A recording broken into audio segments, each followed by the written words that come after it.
शहर से थोड़ी दूर खेतों और कच्ची सड़कों के बीच बसा था सूरजपुर नाम का कस्बा।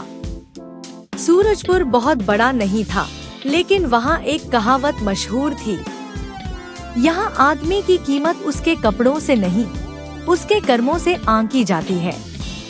इसी कस्बे में रहता था एक साधारण सा लड़का, आरव। आरव के पास न जमीन थी, न दुकान, न ही कोई बड़ा सहारा। उसकी माँ उसे बचपन में ही छोड़कर चली गई थी और पिता मेहनत मजदूरी करते हुए बीमारी से गुजर गए थे। जिंदगी ने उसे बहुत कुछ नहीं दिया, लेकिन एक चीज जरूर दी थी, संवेदनशील दिल। आरव हर सुबह सूरज उगने से पहले उठता, कभी मंदिर की सीढ़ियों पर बैठे बुजुर्गों के लिए पानी रख देता, कभी मस्जिद के बाहर पड़े जूतों को सीधा कर देता, तो कभी स्कूल जाते बच्चों के फटे बैग खुद सी लेता। वह किसी से कुछ नहीं कहता था, उसकी मदद उसकी आदत थी, एहसान नहीं। लोग उससे पूछते, तुम इतना सब क्यों करते हो? तो वह मुस्कुरा कर कहता, अगर भगवान सच में कहीं रहते हैं तो शायद इन्हीं कामों में रहते होंगे। समय बीतता गया। एक दिन सूरजपुर में ऐसा शोर और रौनक हुई जैसी पहले कभी नहीं हुई थी। कस्बे के सबसे बड़े व्यापारी सेठ रघुवीर प्रसाद की बेटी की शादी थी। दूर दूर से मेहमान आए थे। सड़कें रोशनी से जगमगा रही थी। ढोल की आवाज हवा में तैर रही थी और मिठाइयों की खुशबू हर किसी को अपनी ओर खींच रही थी। आरव उस दिन पास के गांव में काम करके लौटा था। उसके कपड़े धूल से सने थे, हाथों में थकान थी और पेट खाली था।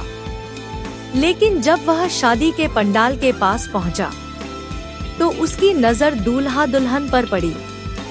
उसने मन ही मन हाथ जोड़ लिए, भगवान इन्हें हमेशा खुश रखना।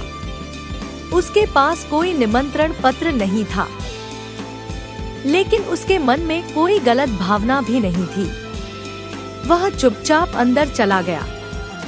पंडाल के अंदर की दुनिया अलग ही थी।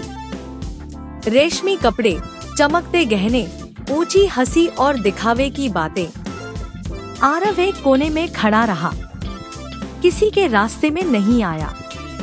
लेकिन जब भोजन परोसा जाने लगा, तो उसकी भूख ने उसे पंक्ति में खड़ा कर दिया। बस वही पल भारी पड़ गया। किसी ने उसके कपड़ों को देखा, किसी ने उसके पैरों की चप्पल को, और फिर फुसफुसाहटें शुरू हो गई। ये कौन है? इसे किसने बुलाया? आजकल कोई भी घुस आता है। धीरे धीरे आवाजें तेज होती गई। एक रिश्तेदार ने ऊंची आवाज में कहा, अरे लड़के, यहाँ शादी है, कोई मुफ्तखाना नहीं। बिना बुलाए क्यों आ गया? सैकड़ों निगाहें आरव पर टिक गई। उसका गला सूख गया, आंखों के कोने भीग गए। वह चाहता तो बोल सकता था, अपने किए अच्छे काम गिना सकता था, लेकिन उसने चुप रहना चुना। वह सिर झुकाकर बाहर जाने लगा। उसी पल भीड़ को चीरता हुआ एक साधारण कपड़ों में एक बूढ़ा आदमी आगे आया। उसके चेहरे पर अजीब सी शांति थी, जैसे शोर उससे डरता हो। उसने आरव का हाथ पकड़ लिया। रुको बेटा। फिर उसने सबकी ओर देखकर कहा, क्या यहाँ सिर्फ अमीरों का स्वागत होता है? लोग चुप हो गए।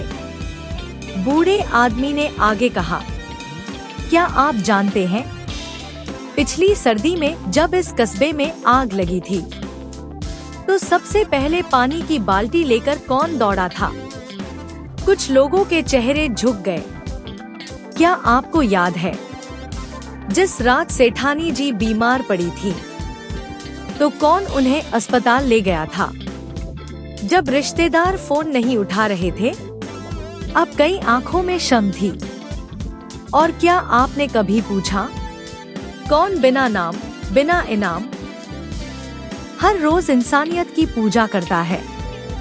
हवा अचानक ठहर सी गई। दियों की लौ स्थिर हो गई। बूढ़े आदमी का चेहरा प्रकाश से भरने लगा। उसकी आवाज गूंज उठी, मैं हर दिन इसी रूप में तुम्हारे बीच आता हूँ। कभी भूखे के रूप में, कभी अपमानित के रूप में, कभी बिन बुलाए मेहमान बनकर। सब लोग घुटनों पर गिर पड़े। जिसने इस बच्चे को अपमानित किया, उसने मुझे अपमानित किया। उसने आरव के सिर पर हाथ रखा। इसने मुझे कभी मेरे रूप से नहीं, मेरे कर्मों से पहचाना है। और अगले ही क्षण वह दिव्य प्रकाश में विलीन हो गया। सेठ रघुवीर रोते हुए आगे आए। उन्होंने आरव के पैर छुए। हमें माफ कर दो बेटा। आज हमें समझ आया कि असली मेहमान कौन होता है। आरव को मंच पर सम्मान के साथ बैठाया गया, लेकिन उसके लिए सबसे बड़ी थाली खाने की नहीं थी, वह थी सम्मान और अपनापन। उस रात सूरजपुर ने सीखा, ईश्वर निमंत्रण पत्र नहीं देखते, वे इंसान का दिल देखते हैं। और जो दिल से अच्छा होता है, वह कभी बिन बुलाया नहीं होता।